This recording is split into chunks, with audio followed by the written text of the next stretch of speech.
Assalamualaikum warahmatullahi wabarakatuh. Salam rahayu, salam sejahtera bagi kita semua, bagi Allah paling rahmat dan keberkahan bagi kita semua, amin ya rabbal alamin. Nah, kali ini kita akan membahas tentang perisai diri terhadap pandangan gaib orang lain, pandangan gaib dari bangsa jin, dan pandangan gaib dari apapun yang sifatnya ingin melihat informasi tentang kita. Nah, amalan apa itu kita akan bahas.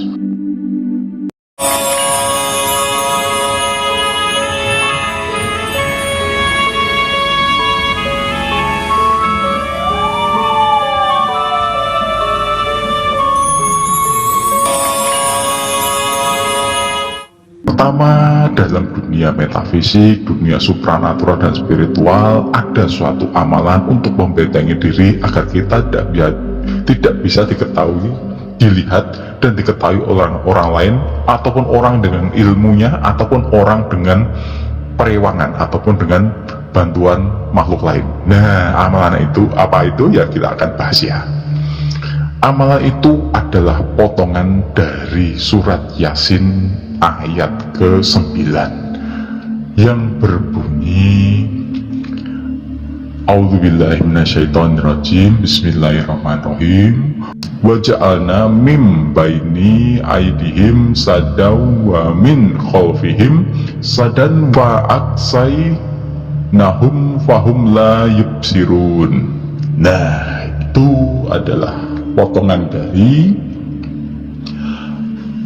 surat Yasin ayat ke-9 yang artinya adalah, dan kami jadikan di hadapan mereka sekat atau dinding, dan di belakang mereka juga sekat, dan kami tutup mata mereka sehingga mereka tidak dapat melihat. Sebenarnya artinya adalah itu. Tetapi di sini, di dalam dunia metafisik, ayat ini dijadikan penggalan untuk membuat benteng. Amalan itu dibuat benteng. Ini dibaca setiap sholat tahajud ataupun sholat malam, dibaca sebanyak 100 kali selama 9 malam berturut-turut. Amalan ini dibaca selama 9 malam berturut dan dibaca setelah sholat tahajud ataupun sholat hajat, dan tidak boleh putus secara istiqomah. Nah, itu apakah amalan ini dibenarkan? Selama amalan ini adalah amalan dibaca karena Allah, saya kira tidak ada masalah. Nah, itulah yang terjadi. Terus apa fadilahnya? Fadilahnya adalah ketika kita membaca ini, apapun yang sifatnya bantuan ataupun pencarian lewat bantuan metafisik, ilmu gaib, pandangan supranatural, terawangan, bahkan makhluk lain dari dimensi yang berbeda tidak bisa melihat kita karena kita terhalang oleh dinding untuk menyekat kanan kiri kita, atas bawah, dari pandangan apapun. Nah, itu Tetapi apakah itu sebenarnya demikian? Ya, sebenarnya zaman dulu memang ayat ini, ayat surat Yasin pada ayat 9 ini sudah diterangkan bahwa ini adalah sekat. Artinya ada sekat. Sekat ini untuk menyekat apapun yang ada di kanan kiri. Walaupun tafsirnya sebenarnya tidak demikian jika ditakwil di ayat sebelumnya dan sesudahnya, itu salah. Tetapi ini adalah ayat untuk menyekat. Makanya zaman dahulu ketika orang sebagai telik sandi ataupun sebagai orang yang bekerja di bidang intelijen, ataupun zaman dahulu adalah orang yang nun sewu bahkan jadi maling ataupun galau sekalipun, mengamalkan ayat ini gitu. Walaupun ini tidak benar untuk membentengi diri dari pandangan gaib orang lain jika ada sesuatu yang dilakukannya. Intinya seperti itu.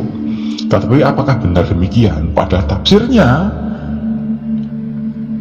sebenarnya dinding yang dimaksud adalah bahwa mereka ini menolak, karena zaman dahulu ajaran Nabi itu kan ditolak oleh beberapa kaum kafirin yang menolak ajaran Nabi Muhammad SAW, sehingga mereka menjadikan dinding atau penyekat tentang kebenaran di antara mereka, baik di depan, belakang, dan mereka menciptakan sekat dan mereka menutup mata sehingga mereka tidak dapat melihat kebenaran.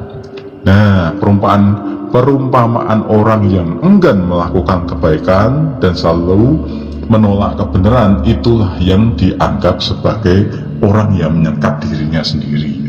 Sebenarnya tafsirnya adalah itu, tetapi dalam ilmu spiritual yang berkaitan dengan dunia kegoiban, ternyata ayat ini mengandung kunci yang sifatnya adalah tentang sekat diri terhadap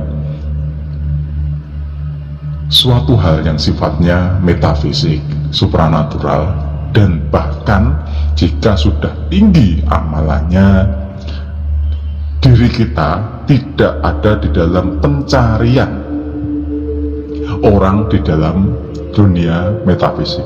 Seumpama nama kita adalah si A ataupun si Fulan, jika ada orang yang ingin merawang nama kita si Fulan ataupun si A, ketika dicari tidak ada ataupun tidak terdaftar, karena sudah tersekat oleh dinding dari amalan surat Yasin ayat ke-9 ini.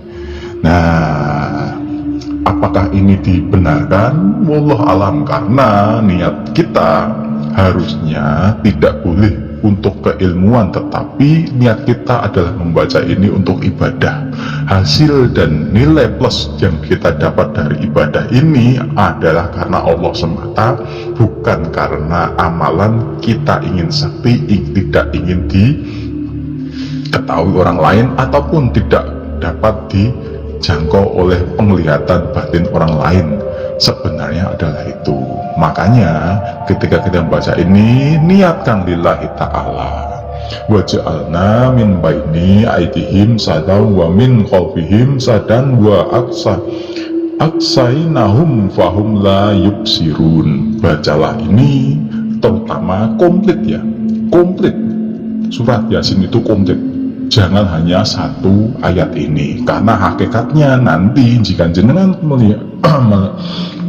melihat ataupun membaca tafsir dari surat Yasin ini, nanti akan terlihat bahwa keseluruhan dari Yasin ini sangat lebar, sangat tinggi, sangat besar, dan sangat banyak tafsir, dan artinya juga banyak, yang tentu saja ini adalah kalam-kalam Allah yang pastinya memiliki sifat dan manfaat untuk kita, bukan hanya sebagai perisai untuk kita tidak bisa dilihat oleh orang lain, tetapi sebagai perisai untuk kita melakukan kejahatan dan selalu terlindung dari apapun yang menimpa diri kita. Wassalamualaikum warahmatullahi wabarakatuh.